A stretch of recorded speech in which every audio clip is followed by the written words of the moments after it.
If they're landing on the page and they're spending more than a minute or two on there, great. But what are they doing after that? Are they making the purchase? If not, that is a telltale sign that they are sitting there thinking about it, but they're leaving the checkout or they're not closing that conversion. Off-brand visuals, DIY design, and stocky imagery easily lose trust. Premium clients won't trust non-premium branding. So we're going to talk about the real problem here, because it's not the traffic, it's the trust. So in order to have a high converting website, people should include the following things. Welcome to Marketing Your Brand, the podcast for business owners who are done wasting time and money on marketing that isn't right for them. I'm Peggy Worrell, award-winning agency owner and your straight talking guide through the joys and chaos of growing your business. In every episode, I skip the fluff and talk openly about what actually works. If you're ready to do marketing the right way for you, let's go. So you're showing up online, you've got a website and you're posting on socials. Maybe you're spending money on ads, but the leads are barely coming in. Or even worse, you're spending a lot of money on ads and the leads aren't coming in.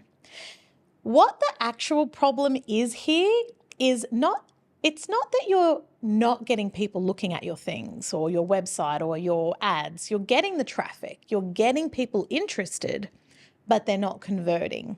They're not giving you the return on investments. So we get clients that come to us in the agency, and there's a common complaint and a very easy solution that can happen here. I'm going to explain it to you. It's the biggest problem that you will have when you're trying to convert sales online. You're running traffic.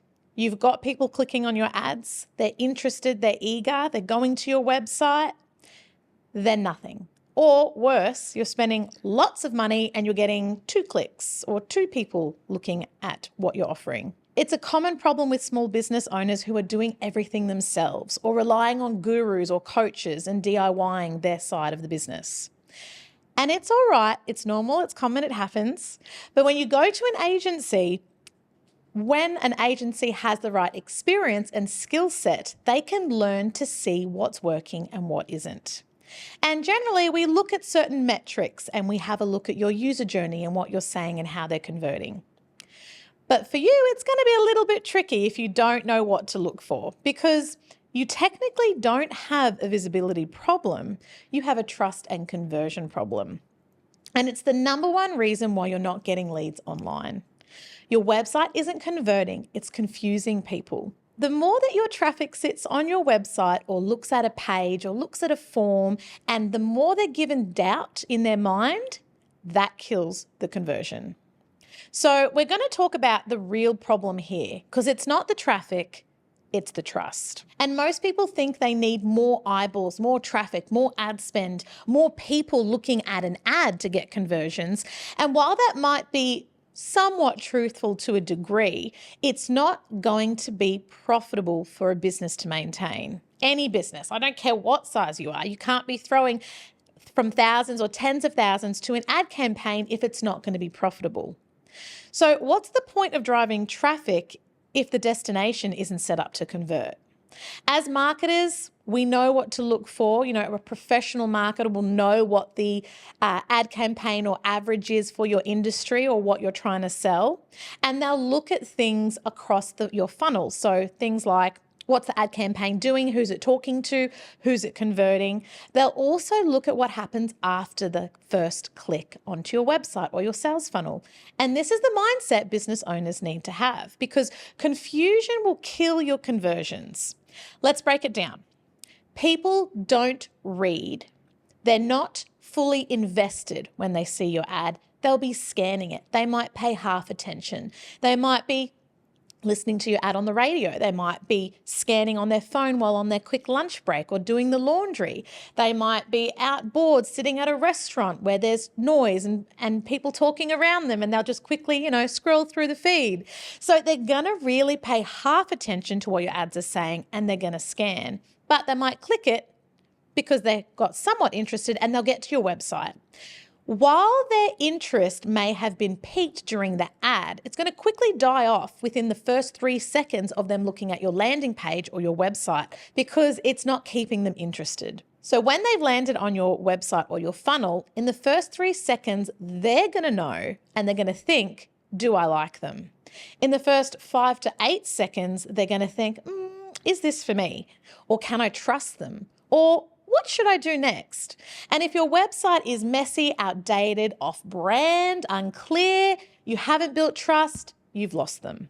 So remember this, confusion gives friction. And if you have friction, you've lost trust. If you have too long a pause between making the click and making the decision to purchase, you've lost the conversion. So here's a few signs that you need to think about whether you're looking at your ad or your funnel and thinking, am I deterring my own leads? Is this going to work? You want to ask yourself, does the design of where I'm sending them after the click, so whether that's your website, your funnel, whether it's a form or an email campaign that you're sending them to, does that design build trust? Am I using the trust factors? Is my design user-friendly? Is it going to talk directly to what they're feeling or where they're at the time they're looking at the ad? Does it scream professional or DIY? I got a person on Fiverr to do this. Would you trust this brand at a glance? Think of what you're saying, your clear messaging. Can a total stranger understand what you offer in less than 10 seconds? We've all heard, or if people have businesses and they've been around for a while, everyone's heard of the elevator pitch. So think of it as a micro elevator pitch after the ad. Are you saying the right things? What are they going to understand? Is your headline customer focused or is it all about you? And there's 2 different mindsets you need to be in, because a customer focused headline is going to perform differently to a headline about the business. And you also want to look at what your calls to action are doing. Is it obvious what they should be doing next? We get clients all the time go, they just need to purchase. They should know that. No, you need to plant the seed. You need to think about all these things when they're looking at your ads and after they're looking at your ads. Are you telling them what to do? Have you asked them to buy now? Or would they want more information? Do they need more? What are the questions that they're thinking about when they're looking at your messaging? So you want to think about things like, I'm at the landing page or their funnel, everything's looking great, but I don't know if this product suits me. I want a subscription model. I want to know how it's made. I want to know what it's about. I want to know how I'm going to use it. Think about the messages that have come to them once they're sitting there making the decision. The other thing you want to think about is your funnel alignment. So does the landing page match what the ad is saying? Does it match what your brand should be representing? Are you selling in the way that aligns with your business and your values? For example, are we telling them to contact us as opposed to making a purchase straight away? Are we telling them to learn about the product, get to know it, get to love it so that they can commit to purchasing or they can commit to the sale? Or if you're a service provider, are we telling them after the ad what you're all about, why they should choose you as their plumber or their electrician or their accountant? What is going to stand out to them in that phase? Or are they being dropped into a rabbit hole that makes no sense? So the other thing to think about is, what is the real cost of getting it wrong? What's the cost of jumping the gun, getting in front of it, going, I'm going to get it out there now because getting it done is fine and it's good enough to get out? What are you missing when you're losing sales? I'll break it down for you. Instantly, if you're not getting those trust factors, if you're not saying the right things, they'll get to the ad, they'll come to your funnel or your page, and they'll see things that don't align with them or that they won't trust or like or connect with. And they'll go, nope, not going further, not going to do this. This business doesn't align for me. You're going to lose the sale. You're going to do a lot more than lose the sale though, because what's actually happening in that sort of scenario where you've got the delivery, the funnel, where you've got the ads right, but you've got the delivery and the funnel wrong, is that person's going to sit there and go, wow, these guys are dodgy. They don't have a good brand. I can't relate to them. Next time I need something that they're selling or they're offering, I'm definitely not going to choose them. And then you've changed the mindset.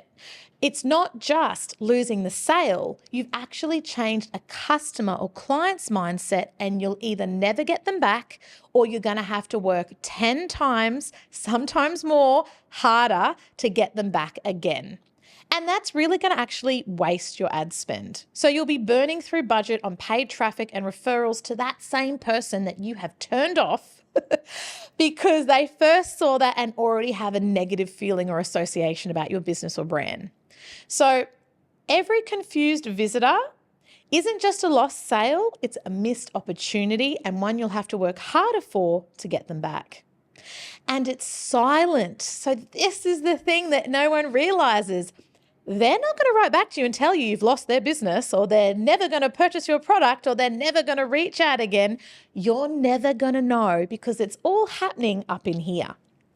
And for people listening on a podcast, I'm pointing to my head. So the thing you need to think about, the hidden disconnect between ads and website, even with a high-performing ad campaign, if your brand looks untrustworthy, if your website causes friction, leaves doubt, if your offer feels confusing, you'll still get 10 leads a month. And yet we can track it because we're looking at click-through rates because we now know all about that. We're looking at on-page behavior and how they're interacting. We're looking at how they're adding their products to cart or making the bookings but not following through with the sale and dropping off. And we're looking at how your funnel's leaking.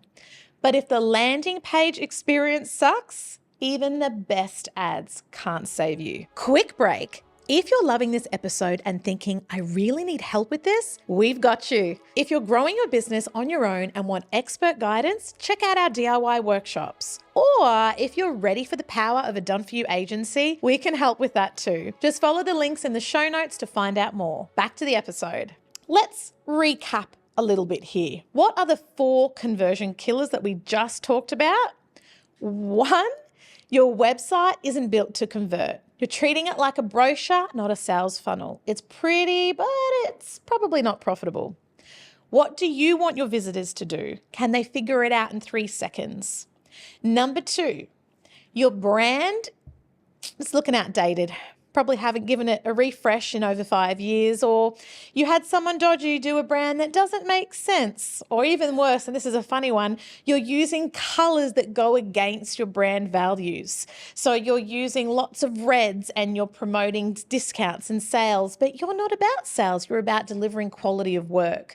So think about how the brand looks, whether it's outdated, if it's aligning, whether it's on brand, because off-brand visuals, DIY design, and stocky imagery easily lose trust. Premium clients won't trust non-premium branding.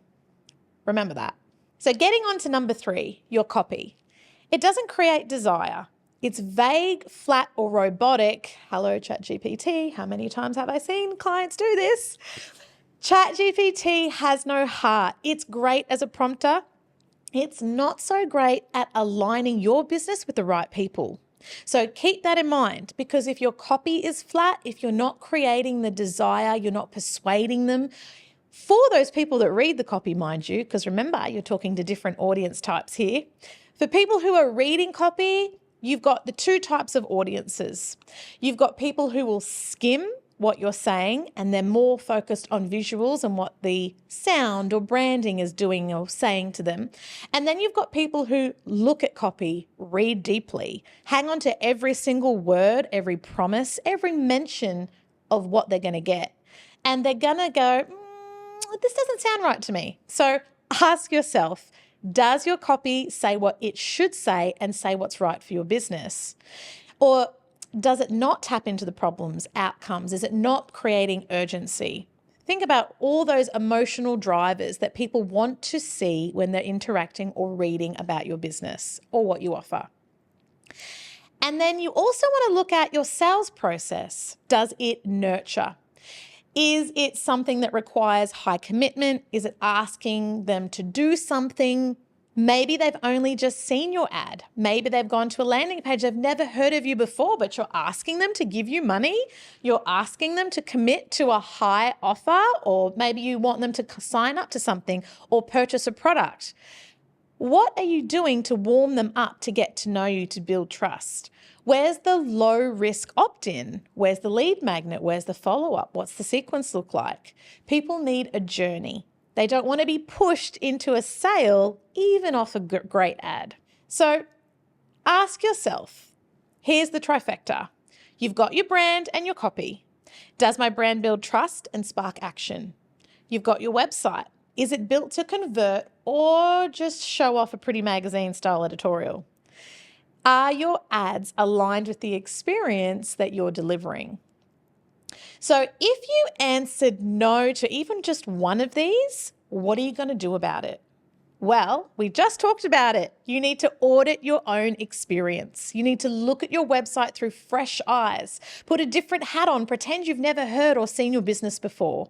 Or you get someone who knows what to look for, knows what to look out for, knows how to read the metrics and interpret things to do it for you, aka a professional or a coach or a workshop. Think about how you can get someone else's experience and expertise involved for your budget. And you want to match your funnel to the audience journey. So you want to think about what's right for your audience. And this is where you need to plan out what your audience wants to hear. So don't ask for marriage on the first click. Get help. Think about your options. Think about referring to a professional. Think about getting some education or being part of a workshop or a program. Either way, look at the strategy that aligns with your brand and funnel. Copy that connects and converts, design that builds instant trust, and a website flow that people move from click to client. So here's something that everyone needs to remember. At the end of the day, if you're doing everything right and right for your business, your website should be the best salesperson you've ever had, not your biggest leak. If you're not getting leads, it's time to stop blaming the algorithm or the ad platform or the funnel and look at what happens after the click. Because if your site isn't doing its job, no amount of traffic will save it. And if you're ready to fix that, you can do something about it. So guys, to wrap up what we've just talked about, I've walked you through a few things to think about when you're losing sales online and what the killer to your conversions might be. Take a minute, go through the show notes, have a read of what we've gone through, and really think about it critically from your standpoint in your business. Have you paid attention to the warning signs? And remember, don't just do it because it's an idea, do it because it's right for your business. I'll see you in the next episode.